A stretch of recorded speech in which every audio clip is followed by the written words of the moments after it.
Thank you very much for coming to here. I heard that the session, the previous one is finished almost at 11 o'clock, so I would like to thank you for being here without having a very short coffee break.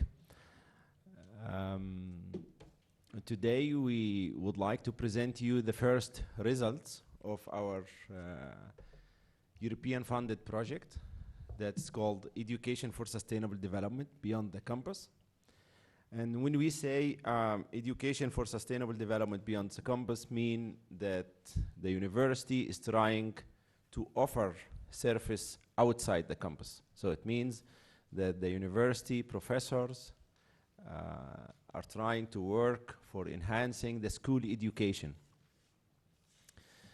I would like to give a very short presentation, hopefully 10 minutes, about the overview, but mainly why this project. So in the next 10-15 minutes, I will try to cover this point, why we need this project, why this project was started, and who are the key players.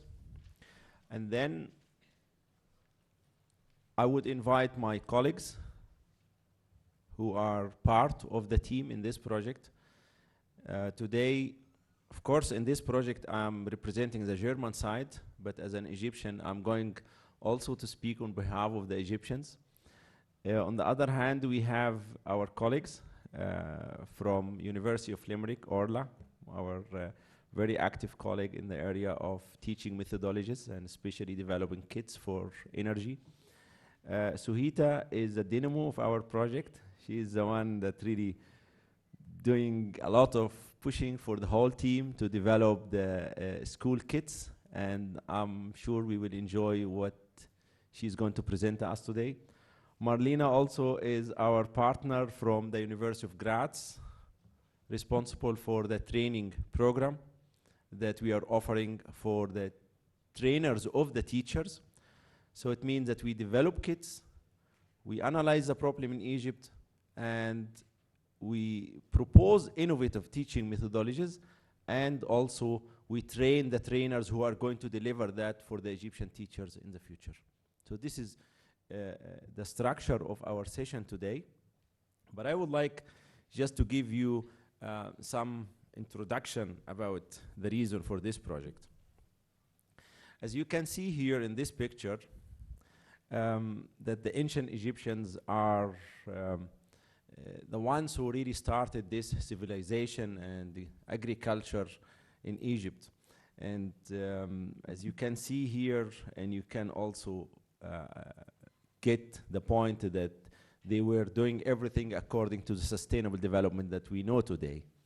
So you are growing crops without chemicals. They were using the sun, they were using the wind, they were using everything that's sustainable or green. What you see here, they had almost many technologies that doing what we are doing today. We are doing in a different way, maybe more mechanical, but they did it in more sustainable and more green way. But here you see the process of producing their food, how they did it. And I here say that if sustainable development is the development that meets the needs of the present without compromising the ability of future generations, then we have to admit that those guys, the ancient Egyptians, laid down the foundation of sustainable development in the world. But what happened later on? This is the way how they used to travel, using wind energy in a very environmental friendly transportation system. And this is the way we travel today in Egypt. Polluting the air, using transportation that are not environmental friendly at all, even not repairing them, and then we reach it that Cairo is one of the worst cities in the world in terms of air pollution. They discovered a lot of diseases, they described them, and they knew how to treat them. Today, Egypt is ranked as one of the top countries in terms of hepatitis C, what we call in Egypt virus C. So we have 12 million Egyptians who have this infection. They used here rice straw for bricks, for building their own houses, villages, whatever they did. And today, we're still burning rice straw and destroying our air. So that's what's happening in the country. And as an Egyptian, I think I'm allowed to criticize and I'm allowed to describe this. They were very productive in terms of producing their food. So what you see here is producing their bread, which is an issue in this country. And here they are fighting for bread, for a lack of grains and lack of production, because most of the villages, they are now more consumers than productive, which should be considered. This is the Nile Water, years ago, and this is part of our water today, polluted with full of plastic bags and whatever you can see here in the picture. They used to stay in villages, well-structured and small communities, clean villages, and we have another 12 million people living in slums in Cairo, in Alexandria, in Port Said, and all over the country. So slums is an issue in Egypt. Then it comes to innovation and arts. In the innovation, we have innovation, but it's somehow today it's a different type of innovation. People, even when they are innovative, they are thinking of polluting the environment and affecting our health. The transportation system, again, was very nice, as you can see here, a wonderful piece that were described in books from the European professors, how this small car is working and running and how it's adapted to soil irregularities without having the tires, how they can use wood that it's elastic and absorb the soil irregularities. And today, the transportation is different. And even what you can see here on the right side of the screen, it's not an Egyptian made, it's imported. The music, I mean, from the picture itself, you can see what type of music they used to use or to play. Today, the music is different. Today, different types of musics, and that I don't know whether we can call it art or not. Education. What I want to say here, I'm highlighting some negative points, does not mean that this is Egypt. But since we are researchers, since we are people working at university, it's our mission to focus on the negative side of the issue of our life in order to improve them. So of course, this country has a lot of positive issues. It has a lot of good researchers. The human resources in Egypt is incredible. I mean, you will see in this project what we achieved so far. And the people working in this project are also Egyptians. But I just wanted to focus on the changes in the Egyptian community and what's happening and how can we support that. So in my point of view, there are two problems in Egypt that should be solved: education and slums in the country. I think if we solve the education problem in Egypt, then this country will be very fast in reaching many other advanced countries or industrial countries in the near future. So education, I described some of the education problems in Egypt, that we have a very crowded classes. So we are talking about classes in a normal size like the ones known in Europe, with a capacity of 70 plus children in one class. I'm talking about content, books that are full of text, full of information. Also can talk about the teaching methodology is quite boring teaching methodology. The teacher is standing and explaining all the time, and the kids should memorize all what's in the book to put it inside in the exam later on. and that's it. So these are some of the problems that we have in the Egyptian education system. When I say education, I'm not going to tackle the higher education, because our focus here is a school education. So these are some of the problems that we are facing in the education system in Egypt. And this was really our motivation to start. Our children should have good education level, good quality of education, and entertainment inside the lecture. They should have fun while learning. The education process should not be very boring for them. They should love to go to school. I saw my kids going to school in Germany, and because I love this country, I sent them to Egypt to grow here and to stay years, to know their country, because we still consider we are Egyptians. And I saw how they love the school in Germany and how they hate the school in Egypt. So we would like our kids to love going to school, to be sad when they have a holiday, like today in the national holiday, and they would like to say, I would love to go to school, even if it's a holiday. So this is what we are trying to do in this project. So education for sustainable development there is a UN decade program on education for sustainable development that it's between 2005 and 2014. And I did not see attention from the Ministry of Education to this 10 years of education for sustainable development. They might have 1 or 2 projects with the UNESCO, but I did not see that these projects had any reflection in the school educational system, either in the books or in the teaching methodology or whatever. And that's why in 2009, we started thinking of preparing this proposal and collecting different partners to be involved. Then we were successful to get fund from the European Commission under the Tempest program. So we got 1.something million euro to run this project, analyze the problem in Egypt, etc., try to develop something. And we call this project Education for Sustainable Development Beyond the Campus, and we call it EduCamp.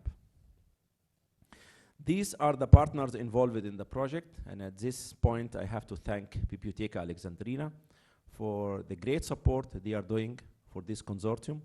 I know this is a quite small project for them, but they did a lot. They did much more than what they're supposed to do. And I thank especially Professor Faham for his contribution and for the support, for inviting all of us here, for hosting this event among a very huge, big event that I know it very well, BioVision 2012. So these are our partners. The blue ones are the Egyptian partners, so including 7 Egyptian universities. As I said, Bibliotheca Alexandrina is one of the heavy partners in the project. We have the Ministry of Education, we have the Ministry of Higher Education as well, because, and even they mentioned this is the first type of project that bring the Ministry of Higher Education and the Ministry of Education in one project. We have different NGOs. We have WESC as an active NGO in the area of environmental education. And also SECAM is well-known NGO in Egypt with its sustainable development approach in education, in industry, in production. From Europe, we have SAIFA. I think Suhita will give us a very short introduction about her organization. It's an active organization in Portugal. We have University of Limerick in Ireland. And I think also Orla can give just a couple of sentences about her university. And we have University of Graz in Austria. Melina, I think, also will introduce us to her university and what she's doing. Today here, I am representing the RWTH Aachen, which is one of the two leading organizations in Germany in engineering studies. I'm the director of the UNESCO chair on climate change and water resources management, and also the academic director of the engineering hydrology department there. I'm representing the grant applicant and also managing this very nice project. We have the UNESCO IHP, the International Hydrological Program, And we have also one SME in Germany that it's dealing also with the e-activities or the e-learning activities in this project. So EduCamp tackles actually, we're trying to review the Egyptian curricula to identify the deficits in this curricula and review the available worldwide kits. How people teach in Germany, how people teach in Europe, in the States, in Japan, in Korea, wherever, and try to see how can we use this international experience and adapt them, because we are not importing black boxes and implementing them in Egypt. We try to adapt what the people are doing and do it here for our Egyptian school based on cooperation between Europeans and the Egyptians. Then we develop educational kits, and this is what my colleague Suhita is going to talk about. And after we have the kits adapted to the Egyptian circumstances, then we train the trainers. We have professors, invite them to Europe to be trained in every participating country. I think we might have more than 150 professors from Egypt trained in this project on delivering this information in a different way. And these Egyptian professors will come back to Egypt, and inside a center of excellence, inside each of the 7 universities, will offer training service to the school teachers. So this is the approach that we are following. And that's why we're trying to establish training centers, or we call center of excellence, inside each of the 7 Egyptian universities. Don't imagine that center we have to have huge infrastructure like what we have here. We don't need that, because every university has already a training room or training facilities. And in my opinion, in Egypt, the problem is not equipment in Egypt. The problem is skills, training, finding the problem and finding the right solution, but it's not equipment, because every university in Egypt, in my personal opinion, is well equipped to do its mission and vision. So we focus in water education, renewable energy, biodiversity, and agriculture. So this is our the four disciplines that we are focusing on in this project. So in the coming, I think, 1 hour, we have school kits. This will be provided by Suhita. Then teaching methodologies. This will be covered by Orla. And teachers or training the TOT program, and this will be covered by Melina. We were supposed to have another speaker, Dr. Muhammad Farouk, who didn't arrive yet. I hope nothing bad happened. And this is our session today. I thank you very much for your attention, and I would like you to relax and enjoy the coming speeches. Suhita, the floor is yours. Thank you very much. Good morning. It's a great pleasure for me to be here and in Alexandria, in this nice place. And I am very happy to be invited to tell you something about this project. I come from Portugal, and today it is also holiday in our country because it is the Revolution Day. And like the students that Hani was dreaming about, that they come and they are happy to come to school on holidays. I'm happy to be here on holiday. Okay.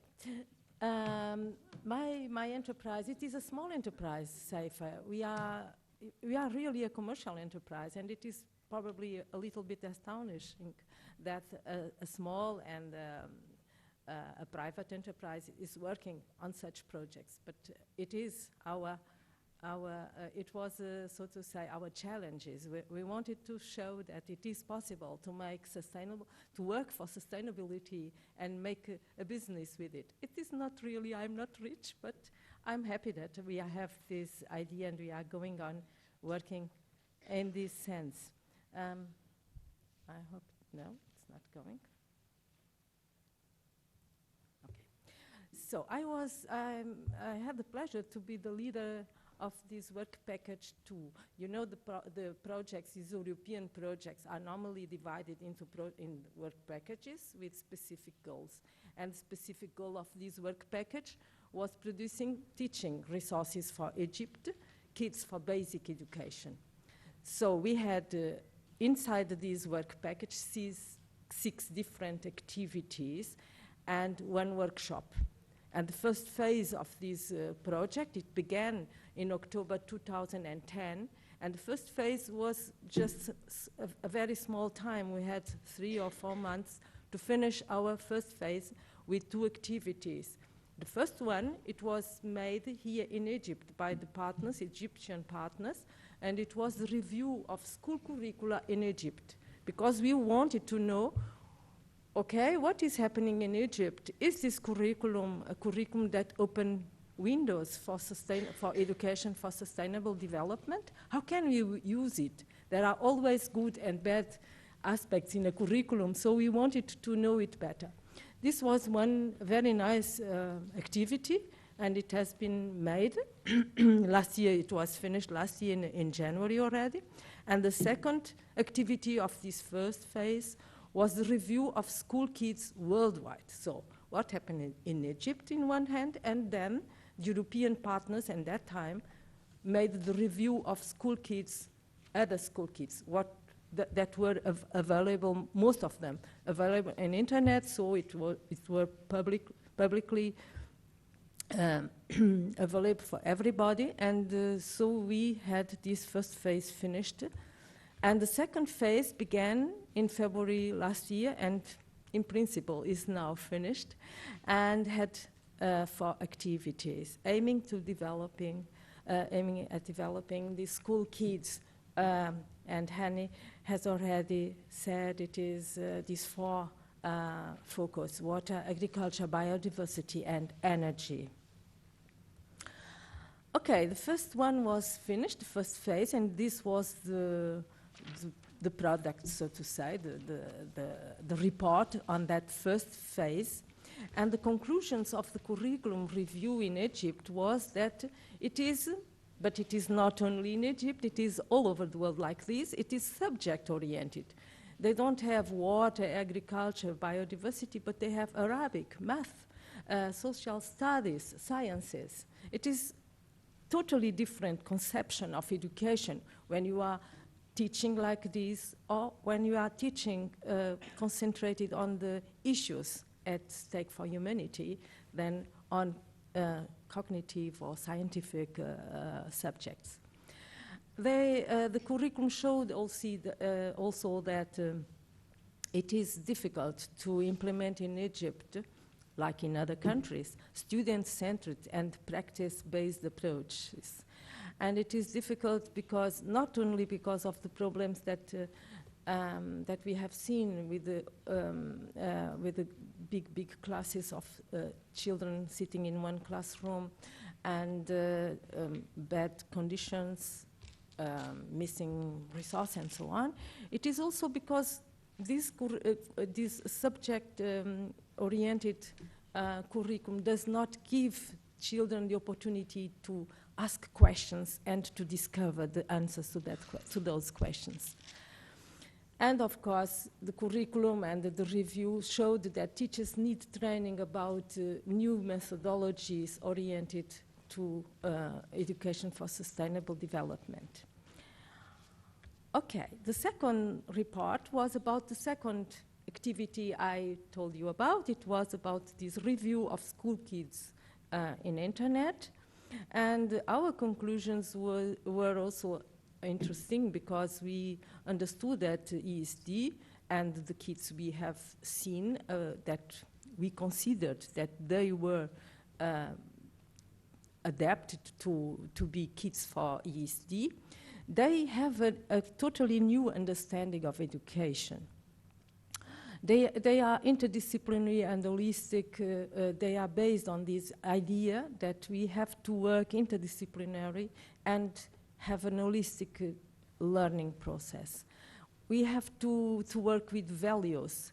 We have to promote critical thinking. We have to use multi-method approaches because communication among people is also a very multifaceted issue. So we can communicate with words, and we can communicate by writing. The Bible, the library shows that it is possible and it is good. But we can also communicate with pictures and with films. And today there are a lot of new possibilities, and they are not all open for Egyptian schools, it's true. But we can have some ideas how we can do it better. And this new approach also say that there should be a participatory decision-making process. Learning and teaching should be something that goes together, and that all learning persons, actors, the students, should discuss the goals and also the methods that they are using for learning. And finally, Education for Sustainable Development requests that you transfer knowledge that is locally relevant for the people, for the community too. Orla, she will speak after me, and she will explain much better than I can the methodologies that we have developed to achieve these type of objectives. So the next step, we finished our first part with these 2 reports, and then the next step was, okay, now create the new ESD kits for Egypt. And as you see, we had the water, agriculture, biodiversity, energy focus, and we had to make school kits, activities for children of level 1, 2, and 3, grade 5, 6, level 1, and grade 7, 8 for level 2, and for grade 9 is level 3. And the Commission, the European Commission, who is paying this project, expected that we would deliver 4 reports in this task. Okay. We started to discuss how can we achieve all this after knowing that ESD has a new approach, that at the moment when we wrote this proposal, we were not probably aware of the challenge that it would represent for us to make ESD kits. So we had to discuss all this, and because we understood that speaking about water, biodiversity, agriculture, as if they were separated things, would not be really would not reflect the need of interdisciplinary and holistic approaches. So we discussed about it, how can we do that? And we recognized that the Egyptian school curriculum provides good basic knowledge in many fields, of course, math and geographic and history and so on. However, it does not make the utility of this knowledge for children, for students, and for the community is not visible. So it was another challenge. How can we make it useful and that people feel it is useful to work with these kids and with our activities? We also know that we must address societal challenges when we are speaking about education for sustainable development. We cannot ignore poverty, and we cannot ignore that it will that we'll have a climate change that will not how do you say, not be distributed. The effects of these challenges will not be distributed equally among mankind. So all this is important. However, it is also difficult when we are speaking about such things. We are speaking about cultural and also pedagogical questions. How can we speak with children about gender issues in a country like Egypt that has another understanding probably of these problems than Europeans that are involved in this project? How can we speak about poverty in a country that has so many people living in really very, very bad conditions and not hurting the children that are living in such conditions and are in school learning and listening to us? So these were really very big challenges. I would like that you understand. I am telling you a small story, what I felt during this project too. So we had to work and to address differences, because these questions, and the main question that we have to solve at that moment, it is 1 year ago now, the question was, how should the ESD kids of EduCamp look like? And we had a workshop in Lisbon, in Portugal, in April 2011, and this workshop ended with a division in the group. We could not find agreement about these issues, because we had different opinions, and we are different, and we did not had the time to work together before to find immediately a consensus. I think it was a process. We had to come near to another, to understand and to listen to another before we could meet agreement. I don't want to tell you that it was everything okay in this project. It's a wonderful project. I'm very happy to be in this project and to work together with my colleagues. But we had problems, and I think we should also speak about them, because we can only learn about them. And finally, we understood the success was communication. It was really, I have never written so many emails. I never had so many Skype conferences with everybody, phone calls. I don't know, it was horrible. Everybody knows. It was a very, very intensive time. But I think it was worth. In summer 2011, just a couple of months after these problems, we decided to launch an additional workshop, because we had a methodology, we found agreement, and we started working on the kids. So in Cairo, in October 2011, we were in Cairo all together. It was a wonderful meeting there, and the results were already to see. We could already present most of the results that are now finished and available in English in that time in English now. So we decided to make more than the proposal was planning. So in the proposal, we would work about water, agriculture, biodiversity, energy. We kept that because it would be not possible to change totally the project. The European Commission would not accept that we say, no, we forget that when we make something totally different. No. So we kept this idea that we are working about issues that are very important for sustainability, but we add a new subject, which we called at that time general, and later in Cairo, we renamed it in Our World. And you understand the meaning? Now we were on the way to sustainable development. We called one of our main subjects was Our World.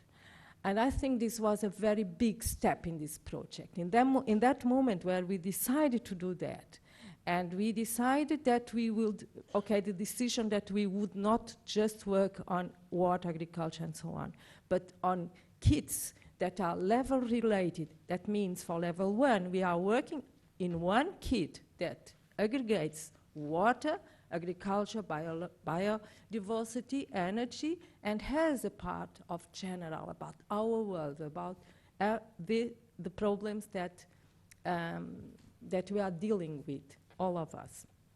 So as you see, we made additional work in this project, but I think it was a very, very good decision. It costed a lot of work, and it was very good.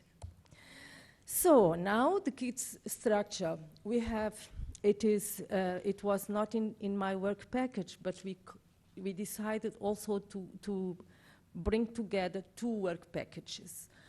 Work package 2, this is the one I am presenting here, and work package 3. And the work package 3 was about the methodologies, which will be presented by Orla after me.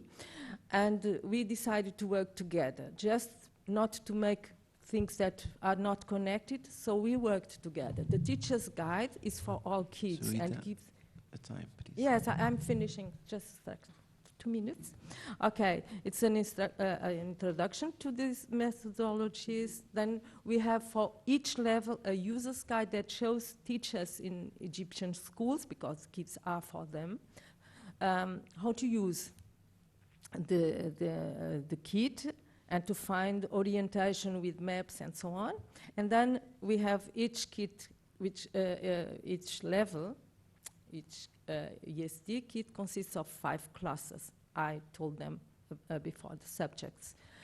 And the classes, they have a lot of activities. They have a mapping, they have a cluster description, so that the teacher understands what is going here on. And then each activity has a summary that shows what is the main issues, the learn objectives, the assessment methods, and so on to be used. And this is to be done for all classes. And we have, finally now, we have about 78 activities for level 1, 74 activities for level 2, and 55 activities for level 3. And these are the requirements. The activities were not easy to make, because they have to meet all these requirements. They must be age adequate, it's with the Egyptian curriculum, meet requirements of the EST methodologies, address ST challenges, have well-formulated ILO, this is learn objectives, be transformative, make children change the behaviors, their behavior, have well-designed assessment methods, and so on, and so on. And where are you now? The way has actually been the goal, as I have showed you, I hope. The leadership was distributed, and I'm very happy that Dr. Sevilan made this. He distributed the responsibilities, and he was the coordinator, and he had his work package leaders who were responsible for the work package. And the work package leader could, and I have made working groups, and they worked on each subject. And it was very good. We had a very engaged and reliable colleagues, and they were able to cooperate and to share knowledge. It is not always evident that people working science share, and it was a good experience that a lot of people have done it in this project. It is finally also very enriching to work on such issues with different cultures. I learned a lot. And where are we going to? Towards sustainable development altogether, I hope. Thank you very much.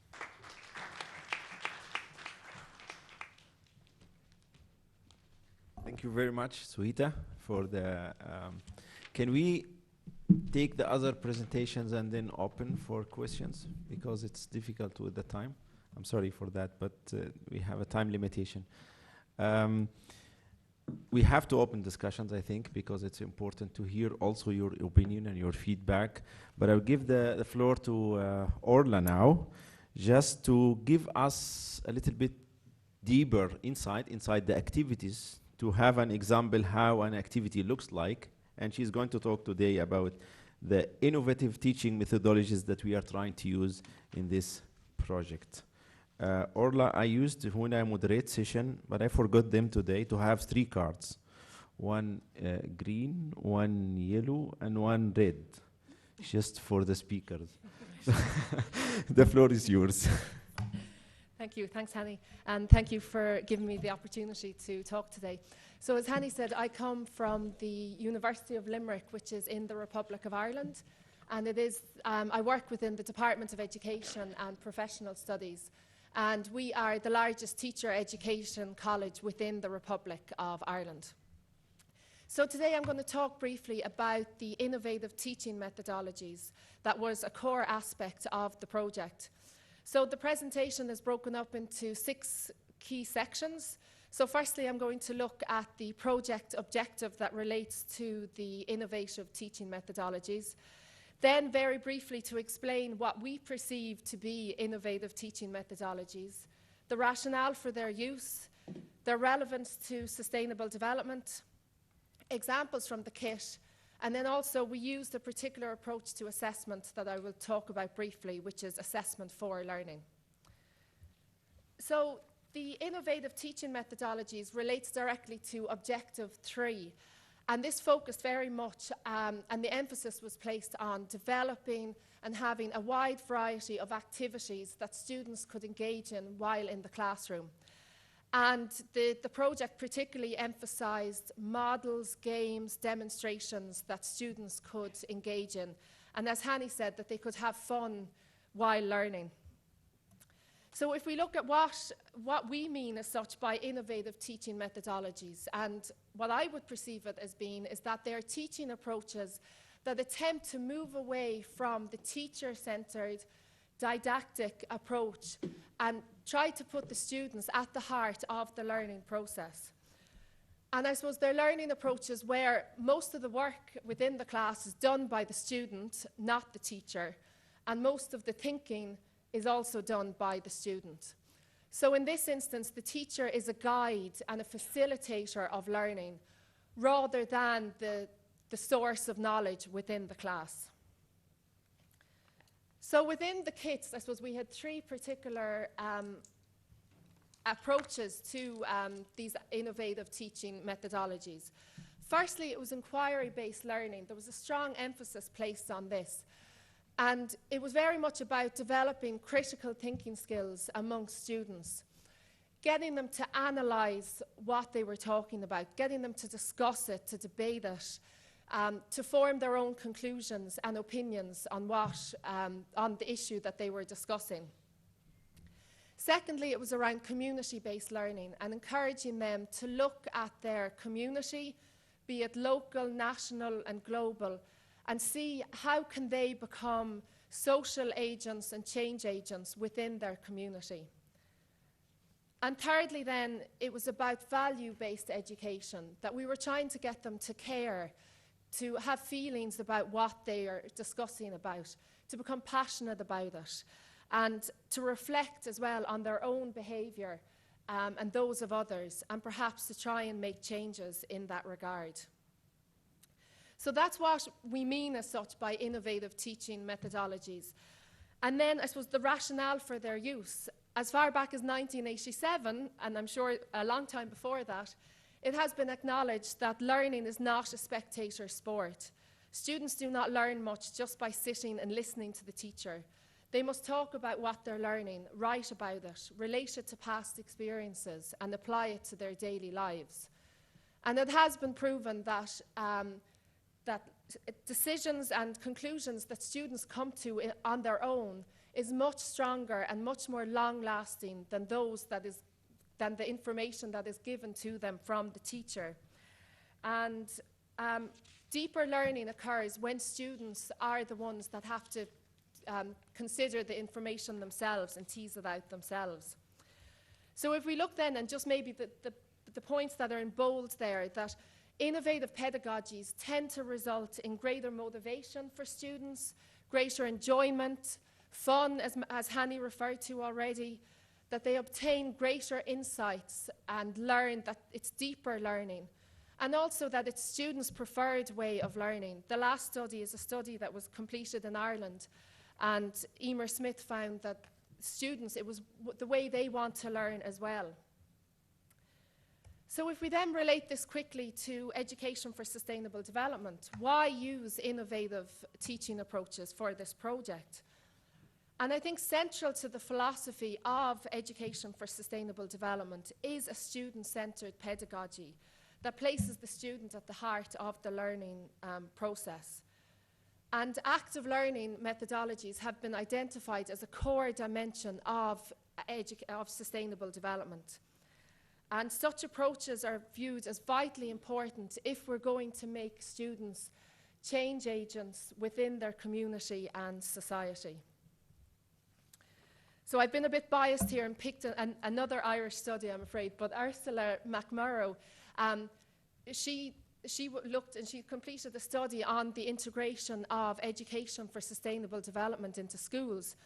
And she placed the emphasis again on innovative approaches and said that in terms of education for sustainable development, we're trying to make students participative members of society. How we do that is through active learning. Rather than us giving them the answer, we teach them to search and work off each other's experience. It's like a tree opens up, there's fluidity in it, there's movement. And ultimately, I think with education for sustainable development, we're trying to develop critical and creative thinking skills so that the students can look at maybe old problems but bring new perspectives to it.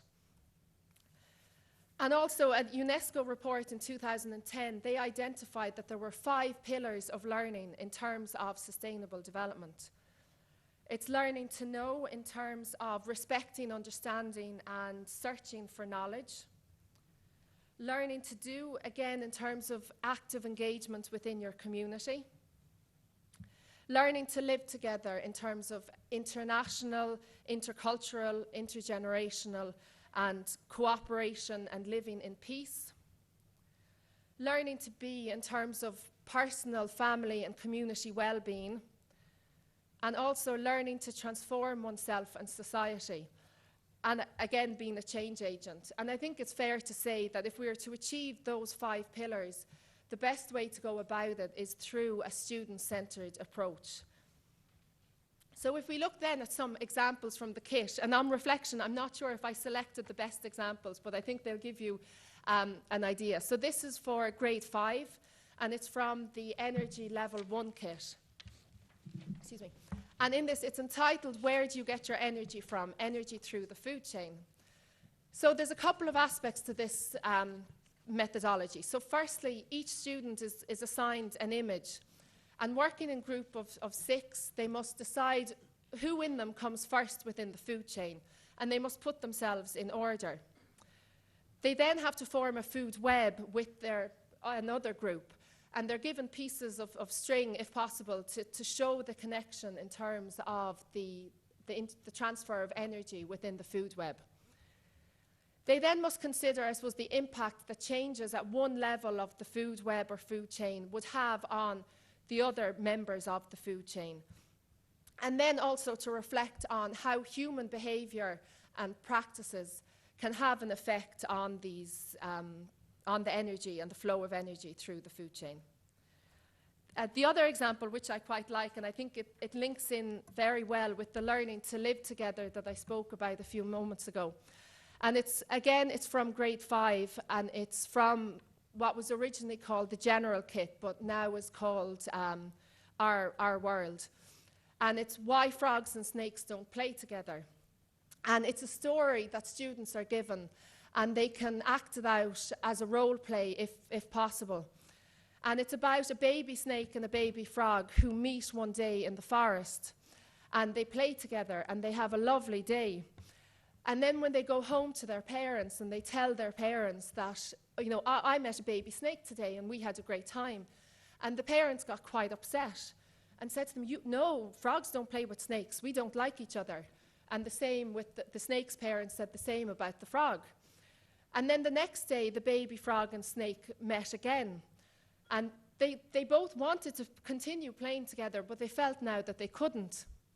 And if I think I remember correctly, you could see that there was some hope at the end that they did want to play together. But so the idea here is that the students can act out the different roles, and then they answer certain questions like, what did the baby frog and snake do when they met each other in the forest? What did they learn later that night from their parents? And what do the younger frog and snake do at the very end of the story that brings us hope? And also what students can do is tease out, I suppose, why the parents acted the way they did. And they can write their own alternative ending to it. So they could put another slant on it that maybe the baby frog and snake do end up playing together at the end. So that's just 2 examples from the kit, and hopefully when the kits are published and released, you can see there's 100 more examples of activities, if not more. But all of them are based around the students being the ones that are active in the learning process. So if we look then, as I said, the assessment approach that was adopted tried to move away from what, I know in Ireland anyway, has traditionally been a summative form of assessment that happens the end of the term, the end of the year, the end of schooling and so on.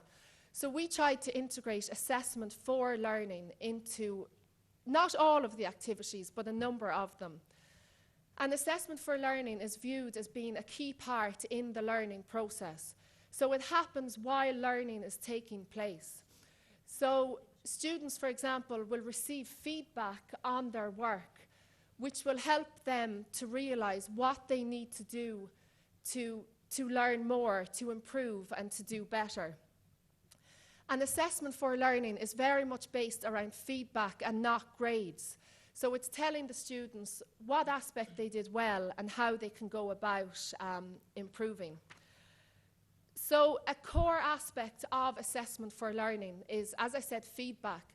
But it's not just feedback from the teacher. It also includes peer feedback where students, you could have a group of students and they'd provide feedback on each other's work. And again, it's not graded, but it's writing comments. You know, I liked this about your work. I think you could do this bit better. But it also includes self-feedback or self-assessment. And again, being core, that they can reflect on their own behavior and learning. So up on the slide is an example of a self-assessment sheet that students would complete at the end of an activity. And one of the objectives for this activity is that they would develop communication skills.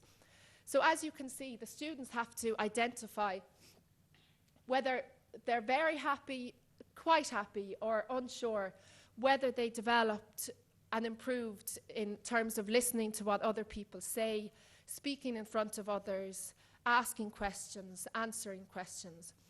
So I think the point of assessment for learning is to remove the onus of assessment from just the teacher, that the students are the ones that can become the grader, can become the assessor as such, and can provide feedback on their own and other people's work.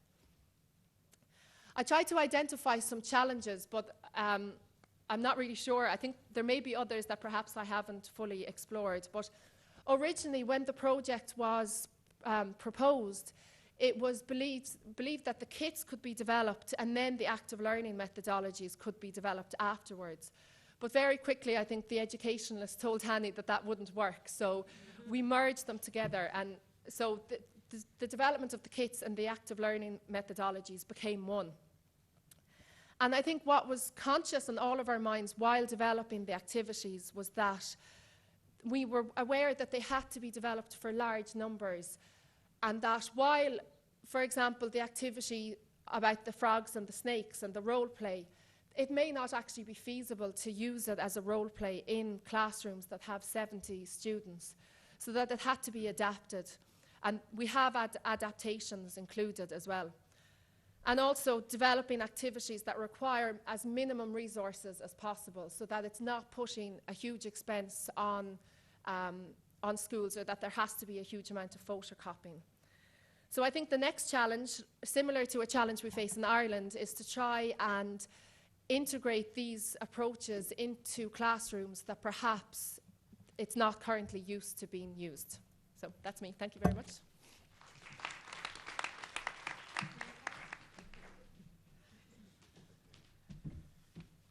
Thank you very much. I don't think that I need any cards for you. Yeah, as you saw, this was part of the teaching methodologies, but I just have to mention that we finished almost 207 activities. Some of them are cards that the students can play or the children can play. Some of them are field trips outside the class using very simple piece of papers to understand theories and complex issues. Some of them are games that the students can play, and some of them, as I said, field trips or demonstrations to explain renewable energy. They are not all of them about in a similar direction, some of them about understanding the water problem in the country, understanding the energy problem in Egypt, and what's the Nile Basin countries, what they do, why we have to have a good relation and to have connections to them, and you know, what does it mean for Egypt. So these are the type of activities that develop that they exceed 207 activities so far. The issue now, how our teachers are going to deliver this, because they didn't do it before. They are going to ask us, how can I do it in a class with more than 70, as Orla just mentioned? We took that into consideration, but the teachers, they need training. And the Ministry of Education established already the PAT. The PAT is the professional training entity in the ministry, Professional Academy for Teachers. And the Professional Academy for Teachers is going to establish, not to establish, but is going to accredit different centers all over the country to train the teachers. So what we are trying to do now with the ministry, we are trying to say, okay, if you are going to establish a training center, not to establish, to accredit a training center to provide service for teacher, we provide you with the terms of reference, what should be accredited, how to assess this center, what type of expertise this center should offer to your teachers, and this is the training program that you might ask, and these are the kits that you should implement in the schools. That's why we involve the ministry with us. Then it comes to the training. Who is going to train the teachers? And as I said at the beginning, we are intending to have the professors to train the teachers, and that's why we have Melina to explain us how we are going to teach the teachers and who is going to teach the teachers and how. The floor is yours. Thank you. It's a pleasure for me to be here and to be part of this great project. Do you understand me? Thank you. My name is Melina Mata. I'm working at the University of Graz at the RCE Graz Styria. RCE stands for Regional Center of Expertise on Education for Sustainable Development. And it's a center where we try to bridge science and society, where we do also transdisciplinary research. And these regional centers of expertise, it's a huge network. We have at the moment more than 100 of those RCEs all around the world, which are dealing with education for sustainable development. So just to give you an idea, and also at Cairo we have such an RCE. So I first like to give you a short overview about education for sustainable development and the relation to teacher training, and then I present you the EduCamp training of trainers modules. So when we talk about education for sustainable development and we have a look at all those strategies and international programs, we see that training and capacity building is really of huge importance when we talk about ESD. For instance, at the Rio Earth Summit in 1992, in Agenda 21, training capacity building is mentioned to be key. Also, when we think about the United Nations Decade on Education for Sustainable Development, UNESCO programs, so teacher training, capacity building is really of great importance. And you might know that this year in June, there will be the Rio +20 Summit, again in Rio de Janeiro, the huge Earth Summit. And there in this zero draft, it's called The Future We Want.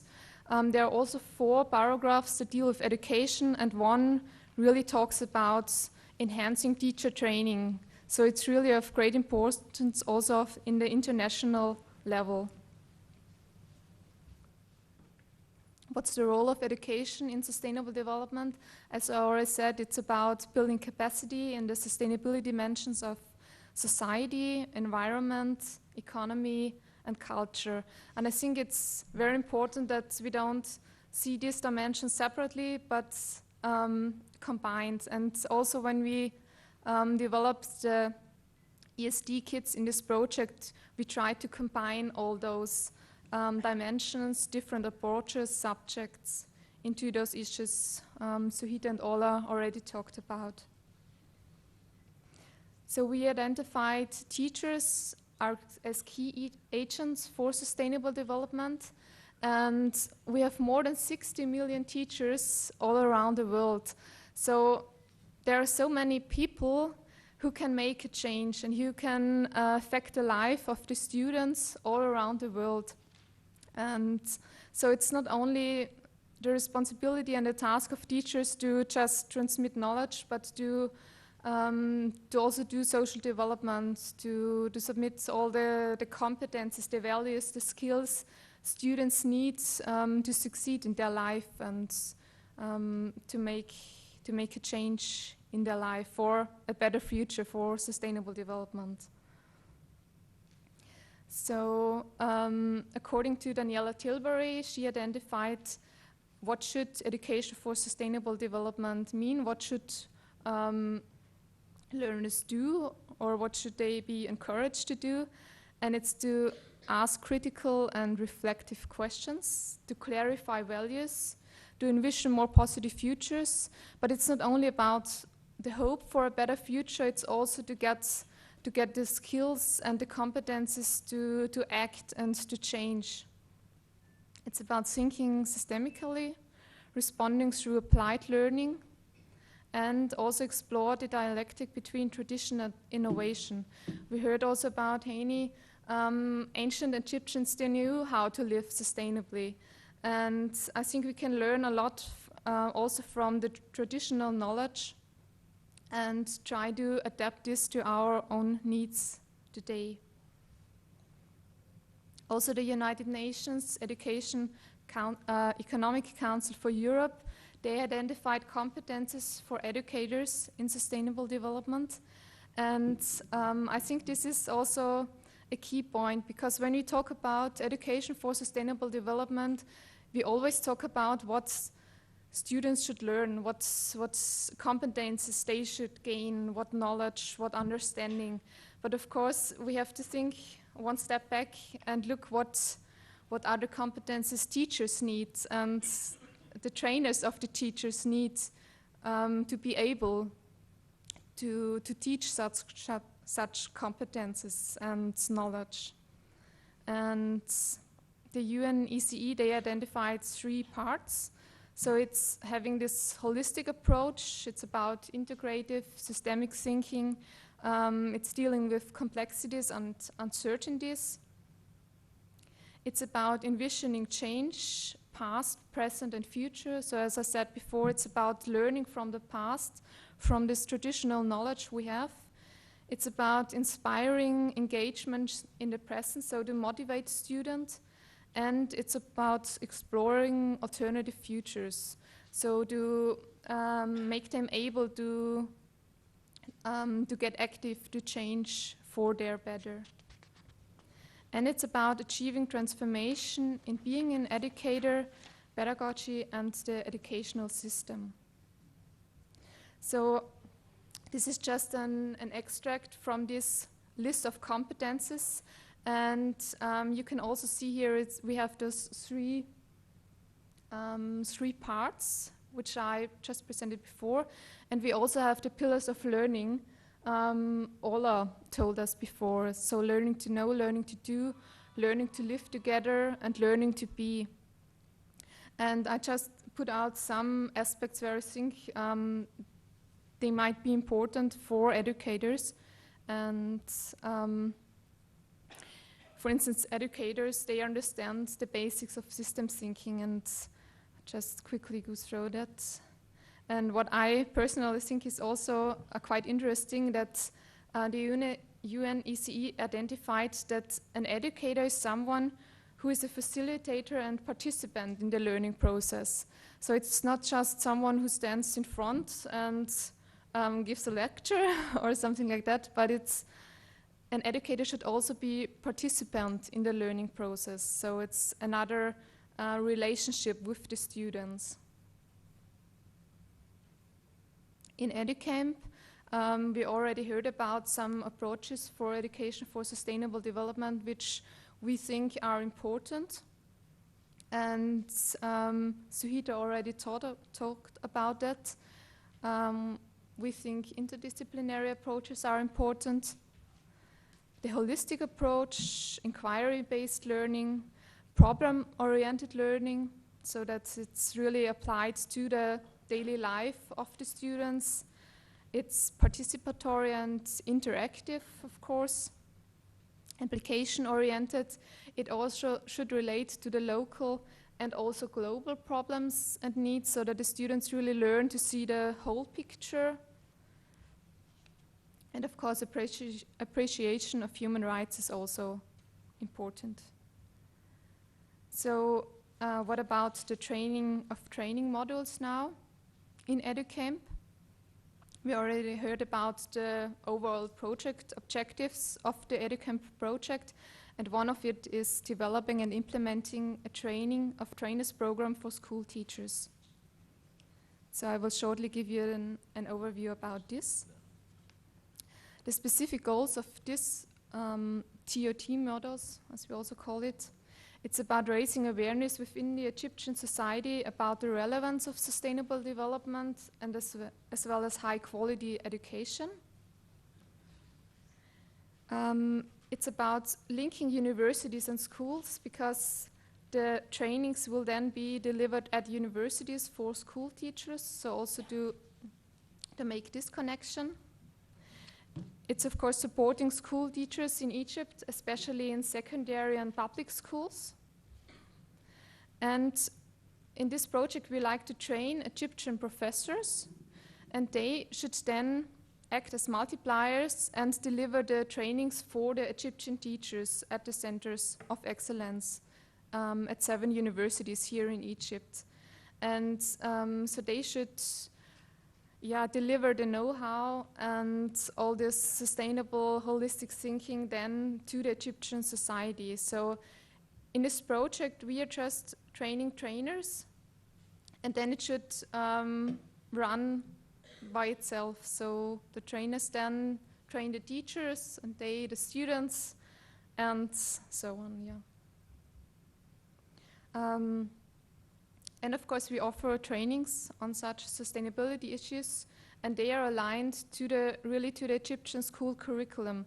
So they are aligned. They are about the activities we developed in the learning and teaching kits, and I think it's also important that they can be easily applied in the first step. So we like to empower the teachers then to use these activities in their classes, and then maybe also think about others and develop their own activities as well. So in this part of the project, we have following partner institutions from Egypt.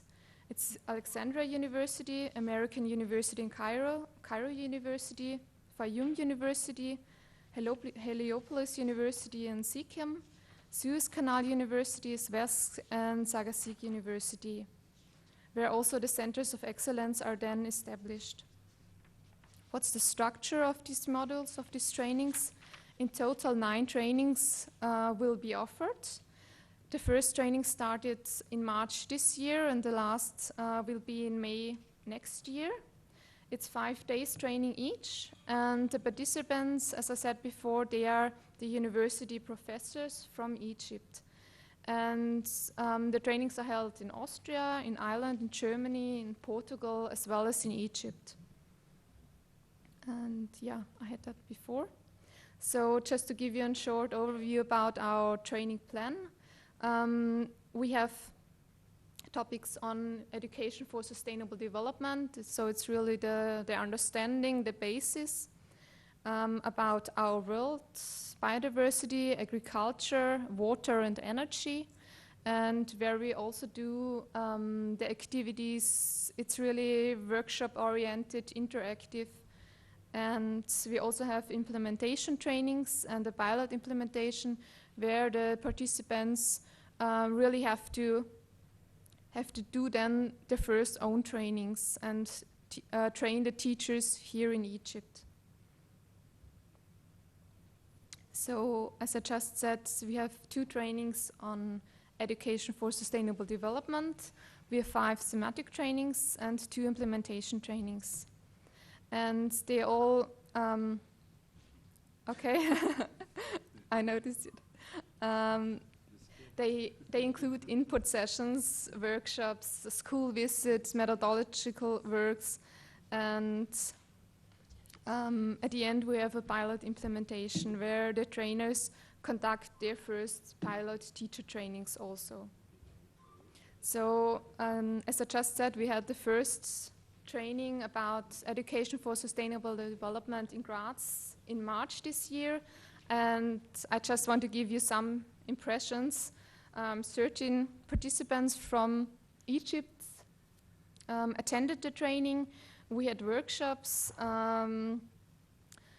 different kind of workshops, as you said, as you see here, and very creative workshops. We had a school visit at the Waldorf School in Graz, which was also very interesting, I think, where the students discussed together with the participants of the training about their daily school life, also about the actual situation here in Egypt. And yeah, thank you very much for your attention.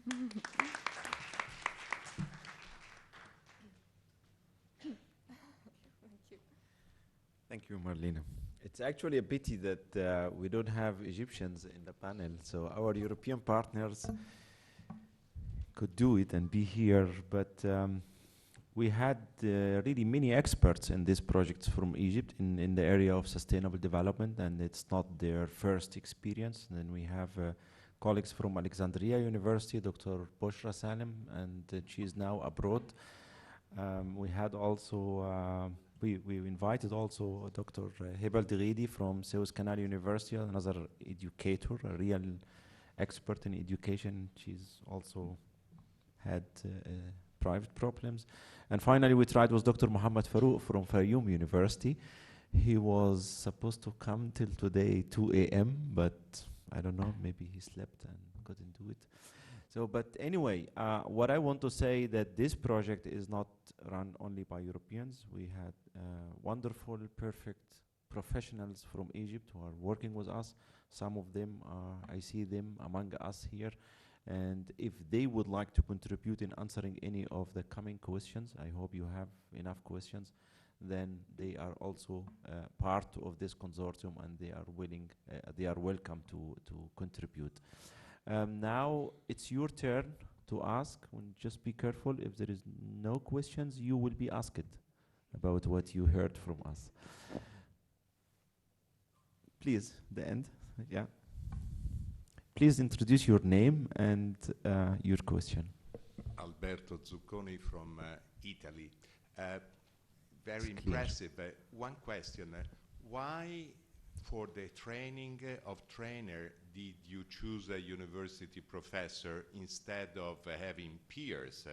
Some excellent teachers that are already used to teach to kids to train their peers. Yes. If you allow me to answer this question, because it sounds technical, but it's actually more administrative question. No, the answer, not the question. Unfortunately, from the European Commission regulations, the money should go to universities. And when we prepared this proposal, I personally, as an Egyptian, I felt there is a school problem. This is my project number 12 in Egypt, from this size. And all of them were dealing with university, till I reached the level and I said, the problem is in the schools. It's sometimes too late to deal with the university students. You have to catch them at an earlier stage. And then I started writing this proposal for the Egyptian schools. But from the regulations, you have to spend the money for the professors. This is one reason. So you are not allowed to invite teachers from schools to travel and spend money, etc. This is one point. But the other point, to disseminate the knowledge in 7 governorates in Egypt through teachers. It needs a lot of research to find the teachers, and sometimes they are very skillful and they are very good, but they don't have the language skills.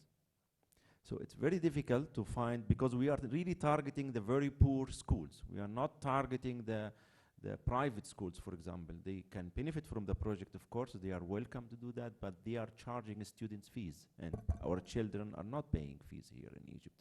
So trying to reach the poor schools, and normally the teacher, they don't speak English. So it's difficult to send them to train. So that's why we're finding an intermediate or multiplier who can speak in English and then deliver the knowledge in Arabic language. All what you saw here from kits and activities will be translated to Arabic language. Thank you. Please.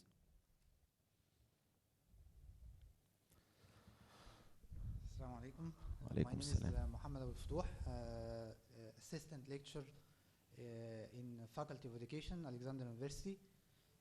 Actually interested in educating science for kids.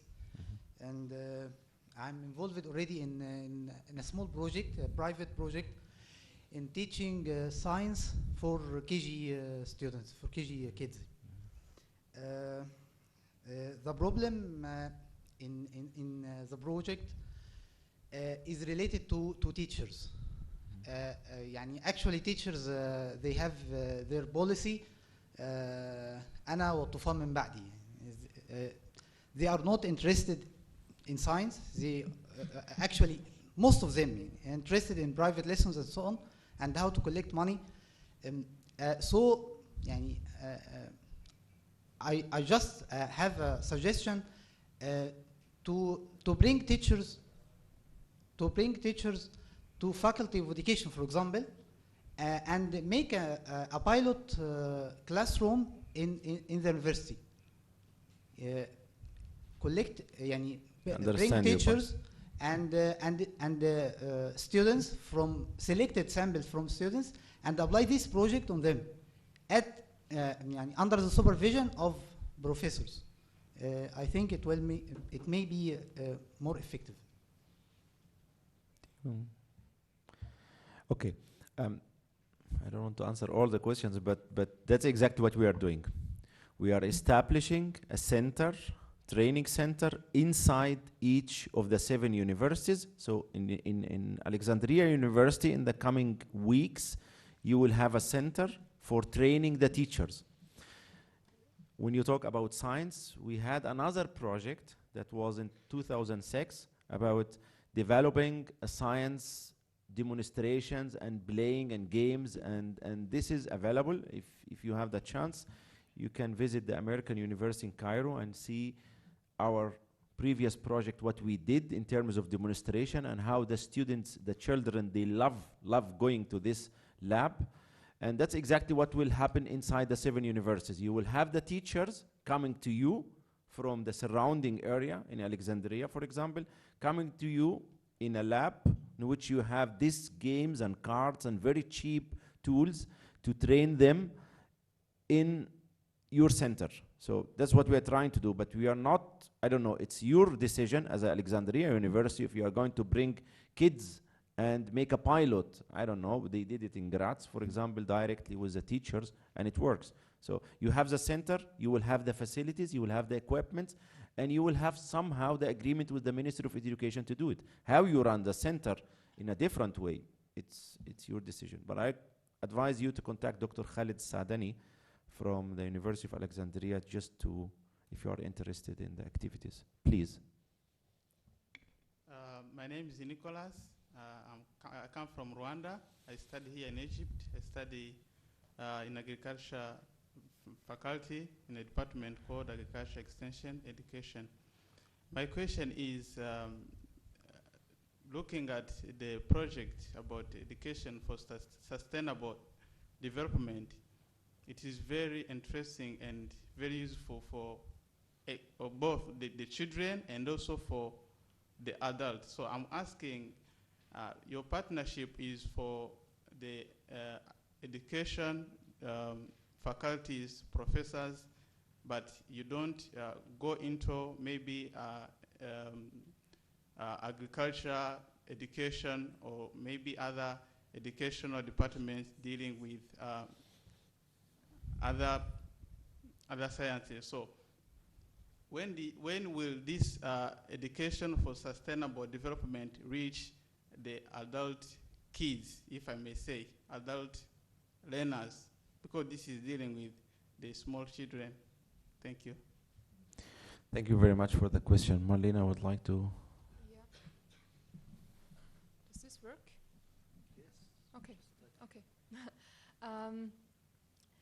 Maybe it wasn't explained very well, but the professors we train in the program, they are not only coming from the Faculty of Education. So they really have very diverse backgrounds. We also have professors from agriculture, from engineering, from medicine. So really covering all different backgrounds, which makes a very interesting and dynamic also working environment, because they all have their different backgrounds which they bring in, and which also leads to a lot of interesting discussions where they learn a lot from each other also. So I think this answers a little bit your question, and this is very important. I think we not only have professors from education, but really coming from all different fields. And they are just interesting to deliver teacher trainings and interested in doing something for education, for sustainable development, but with their own backgrounds, yeah. The centers that we establishing are not belonging to the Faculty of Education, are university-wide centers. The partners in this project, Professor Nabil is from the engineering faculty, because we need engineering background when we design renewable energy or water models that brings the idea to the kids. We have Professor Ashraf Al-Arnaouti, Dr. Dua from the faculty, Dr. Ashraf from the Faculty of Agriculture. So we have agronomists involved in the project, and the center again is for the whole Cairo University.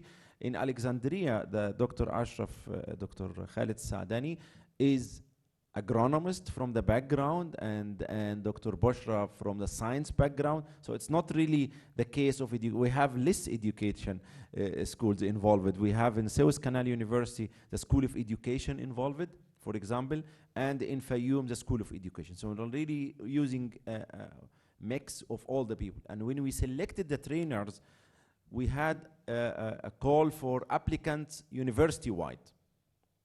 So it was not for a specific group, it was published in the university, and people applied, and we have a terms of reference how to select the people and who to select, and we had an interview and we had a quality control, so don't worry, things are under control. So the next question, please. My name is Tariq Ali Shalabi. I am a fresh university student, Faculty of What Pharmacy. do you mean by fresh? First year, freshman. I'm also fresh here. Okay. I think the problem is not in student. The problem is in teachers, because not all teachers are qualified. You know. I agree. I remember when I was at school, there are some teachers, they are selling the extra marks for giving private courses with them to gain more money. So that's a problem really we face in Egypt, and especially in the secondary stage. That happen among all the years of the education. It's a very big problem. I think the solution or to change in education is to make education, convert education to fun, making education more happy to can be reviewed.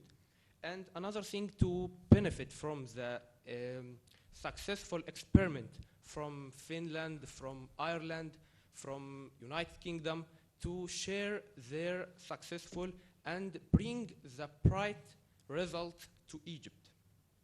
So I want to ask Mrs. Marlin, are these modules you mentioned can be applied in Egypt or not? Thank you. Thank you for the question, and although you are fresh, I agree with all what you said. Marlena, you have that. The modules are the trainings we do in the course of this project. And these trainings are for Egyptians. And I'm not sure if you mean the teaching kits we developed, and all the activities we developed, they are directly aligned to the Egyptian curriculum. So the idea is that these activities can be very easily applied in Egyptian classes in public schools. So they're really directly linked to the curriculum and also to sessions. And so the idea is really that there is no barrier for the teachers to do these activities in the classes. It's, in a first step, I think it's important that it's easy for them to apply these activities, that the activities are easy and that they also link to the courses they have to deliver in the classes. And I think a next step then can be that they get empowered and then they see or they learn some innovative and interactive methodologies, and also the teachers might have more fun in teaching and then try to develop their own activities with the students. Thank you. I get back to your point of private lessons. We had some meetings with the Ministry of Education and we were discussing this project. I'm sorry, this is interesting for the public to know. And we have nothing to hide here. And in addition, I like the attitude of the young generation after the revolution, you know, just okay. So the teachers in Egypt are really facing a problem. And I'm going to say my personal opinion that there was a fatal.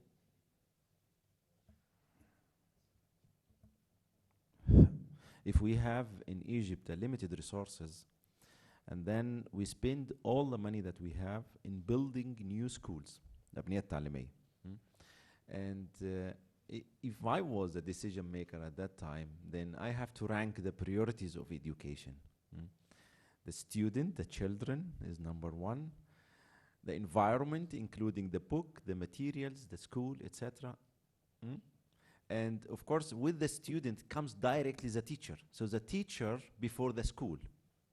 In some countries, they have a very, very poor classes. I mean, sometimes no class. They are sitting under the tree, but they are learning. So the issue is not to build a school with, I don't know, 5 stars, whatever.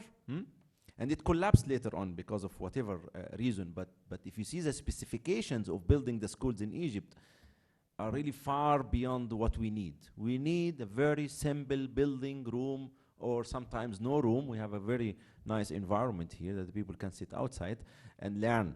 But this money could have been spent on the teachers, enhancing their salaries. So I cannot blame the teacher all the time. They are also human beings. They want to live. I'm not teacher. I'm engineer. So I'm not talking about my group, let me say.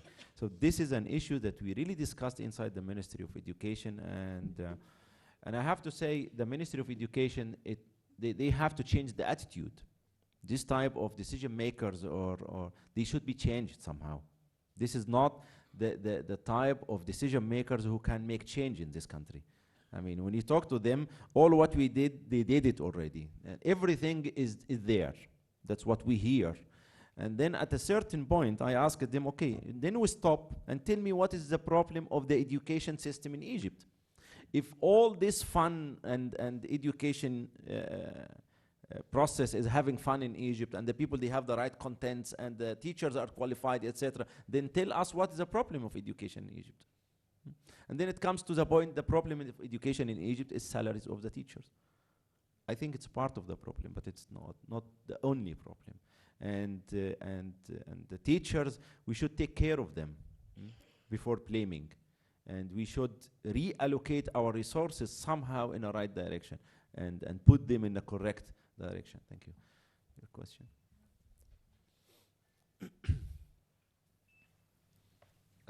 My name is Amir.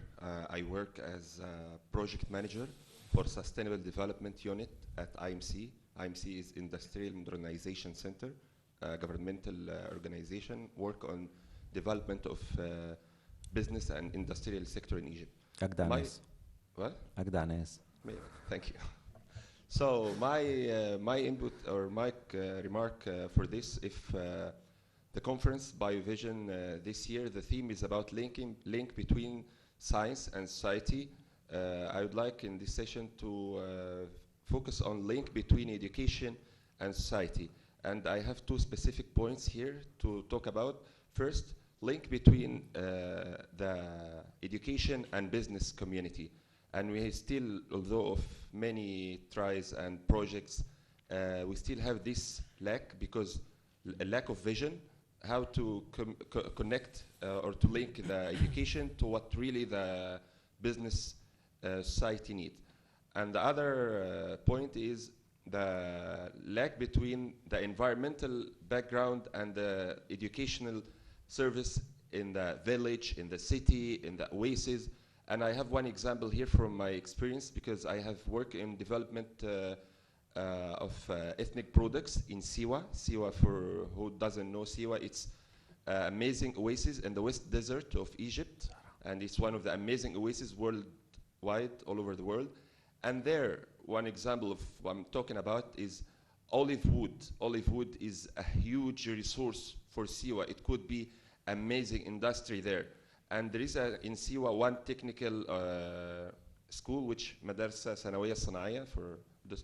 And this school is not talking or learning, teaching or doing anything to let these students who are living far away in this little oasis, how they can learn things, can help them to work with this resource. So this link, if it's coming from early, then if I come as organization looking to develop this oasis, it will be easy because the infrastructure of education there can help me to find these human resources who can fit to developing such industry. For example, same here in Alexandria, we have traditional boat workshops in the west of the city.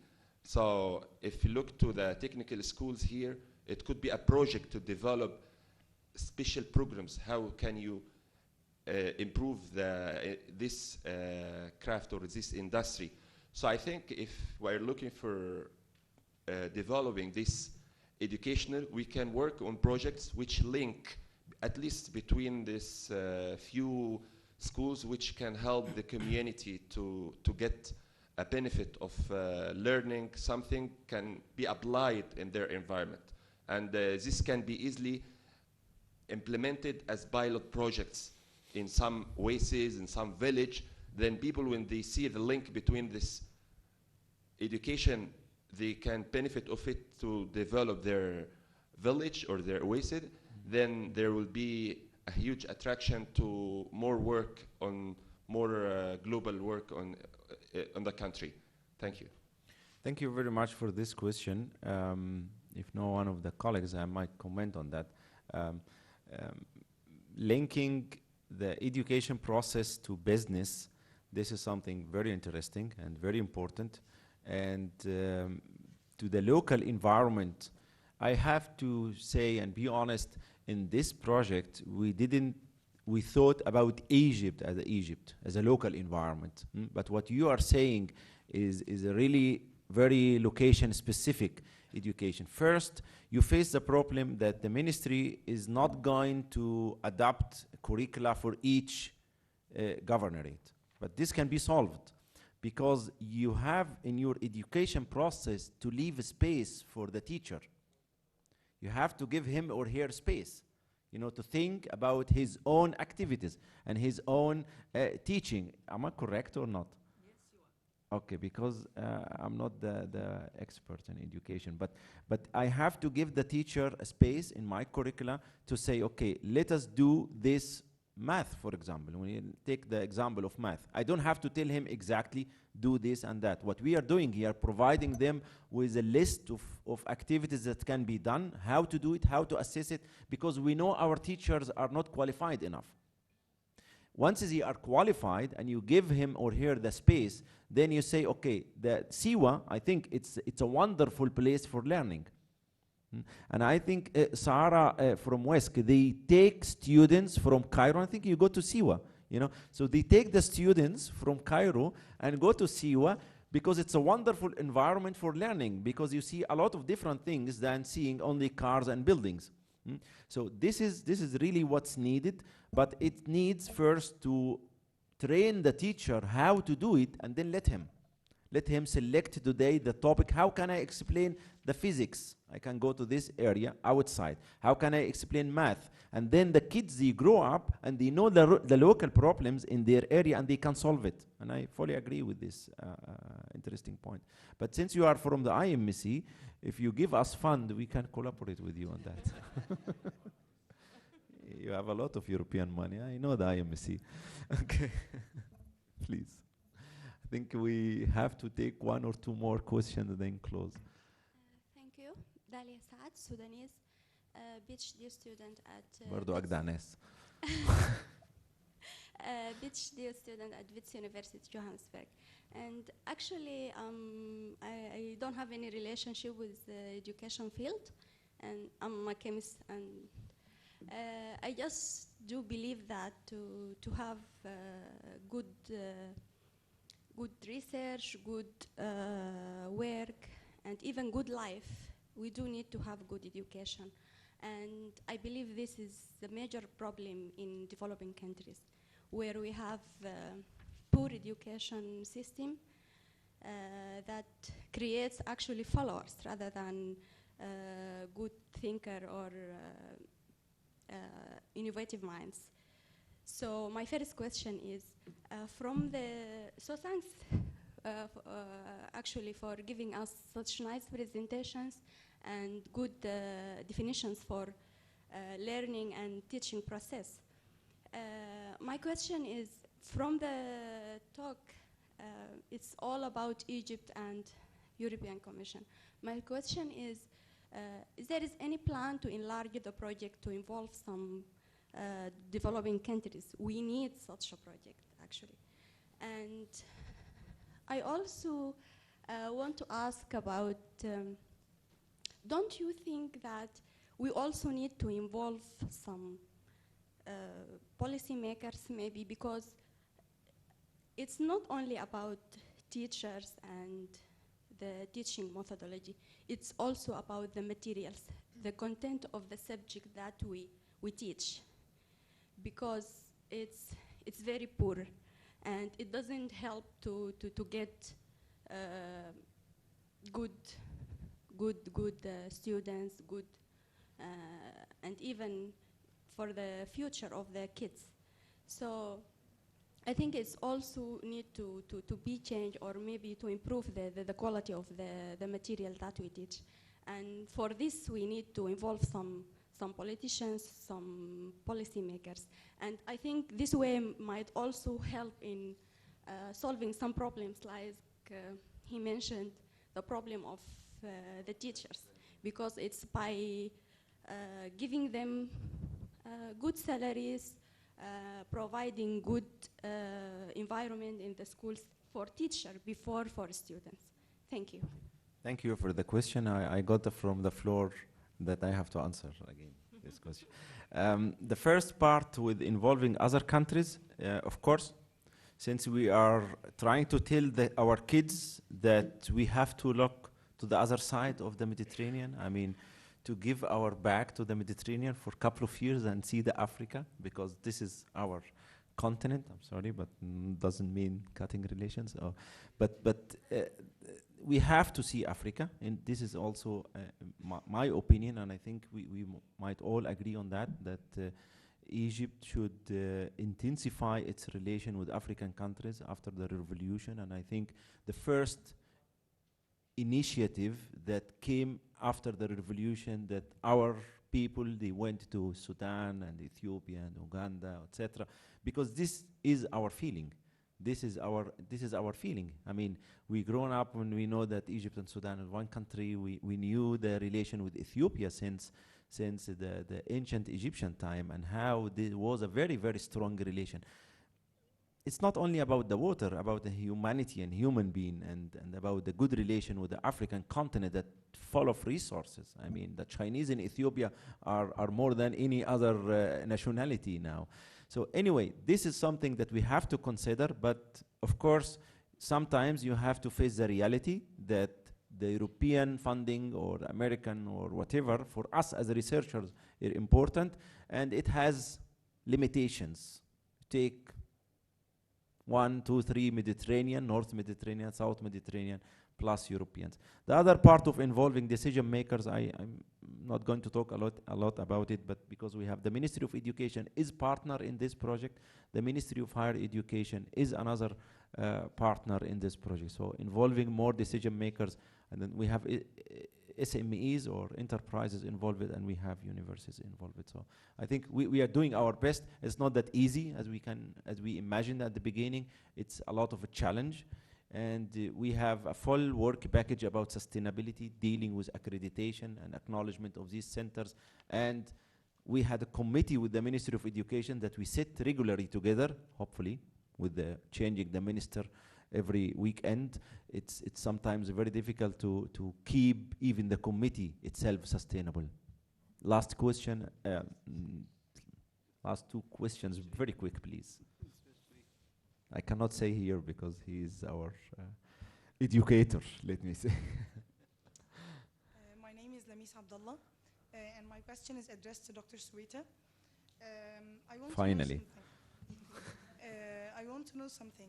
I'm deeply interested in this way of educating the students at school, but I want to know whether those students can be taught even the methods and technologies that have a bad impact on our environment and are harming our environment, just to know how the other people that are calling themselves realistic are thinking, and how to see the world from both sides and both points of views, and to know how to deal with those realistic people that are calling themselves like that, and how to know how do they think. Can this be taught to those people, to those students? I'm not sure that I understood your question. You mean?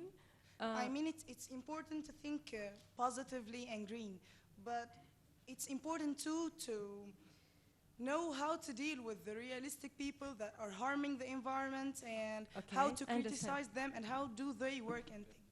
Okay, this is really a very difficult question. I cannot answer this question. What I can say to you is I am an economist, and I think I am a realistic person, and I am a green person too. I don't see a difference between to be realistic and to be green. As you have suggested, there is a difference. What I mean is, of course, we have to have to address such questions. Since the beginning of education, children can understand what is sustainable and what is not sustainable. You must give them the criteria that allow them to understand which technologies can be sustainable and which are not. Not everything is unsustainable. Innovation is, we need innovation. We have seen at the beginning the beautiful pictures about Egypt for 1,000 or 2,000 years ago. But we will not go back to that point. We are not at that point. We have now a knowledge, and we have science, and we can make innovation. And the point is, we have to assess innovation and assess technologies and learn, and children can learn that. I mean, can they know whether know something about the stem cell research and the ethical concerns about that? Yes, of to course. know about the GMOs and how they are harming the environment in some way. So in our kids, there are some kids that address such questions. But I think that it is open. Education for sustainable development is open for any questions that you can have as a person, as a society. And I think this is the point. There is no question that it is not possible to address, and to address in terms of sustainability. That's what I think. Thank you. Thank you very much. I'm really very sorry. I'm happy that you are all interested to ask, but I'm receiving here a hard time from Karim that I have to finish. So Professor Sharif is also active in this area. Would like to give maybe to have a question or comment, please, and then we have to close. If Karim agreed. My name is Sharif Andil. I come from Alexandria University, and I have been involved with the education reform program for several years. I have so many reflections, but I'll be very brief because I know that time, sort of is up. Number one, the very first question concerning, sort of having teachers, trained teachers, this is very interesting and should be considered. And usually, if you reconsider this and combine and make a combination between professors and teachers to teach the teachers and to become the TOT, that would be, sort of an interesting thing. The other point that actually there are a lot of teachers, although all the facts, sort of concerning the difficulties they have, there are a lot of teachers who are champions and they are working, although the environment is very difficult and the problems are huge. And those are the ones should be picked and encouraged and worked upon, because you need champions to take you over, sort of through. The third point, which I want, sort of to see, that I hope you implement in your project a social marketing element, because this is important. And I believe the only thing I have seen about this project is the article you have written in Al-Ahram, which was a very impressive one. But you need to get professional help in doing social marketing. Thank you. Thank you very much, and I have to thank you also for your article in the same news replying to mine. I think you are right. As I said, there is a financial restriction with involving teachers, but what we are trying to do in that we have a package called pilot implementation. In the pilot implementation, we will run the whole business in reality. As someone here was saying, we will ask the professors in the last phase of the project to invite and pick up these teachers that you mentioned and have this kind of training. And then we will have to find a way in this project, because I really appreciate this comment to deal with that. But regarding the point of social marketing, I think this needs that we invite you in a project meeting to talk to us more about it and how can we do it, because I believe it's important and it's a new dimension for this project that I don't think that we had considered it before. So if you have time today, because we have a project meeting after this session, we would love to have you for some minutes if you have time. Someone is going to kill me. He's insisting to ask. I mean, I refused like 20 times, but I also respect him because he still has something to say. Please. My name is Abdullah Ibrahim, Political Science, Alexandria University. Agdanes. Thanks a lot. After the revolution, if the government don't solve the education and research problems, we will not stop. We will start to make pressure movements. We make them write the revolution. We will make a revolution in the education I finished, huh? system. We will only I will say it, the revolution is just started. Thank you very much. I agree with you. I am also a fighter, and I think all the Egyptian teams here, the team that are working in this project, Europeans, let them go home, but let us here focus on the Egyptian side. From all the universities, we have a younger generation. Maybe I'm the oldest one in the team, so you can see here nice young faces. I think all of them are fighters. All of them fighters in the positive sense. They are going to insist to implement what we are doing, because we spend a lot of time on that. And education should be improved, enhanced very quickly. Otherwise, the revolution should continue. Thank you very much.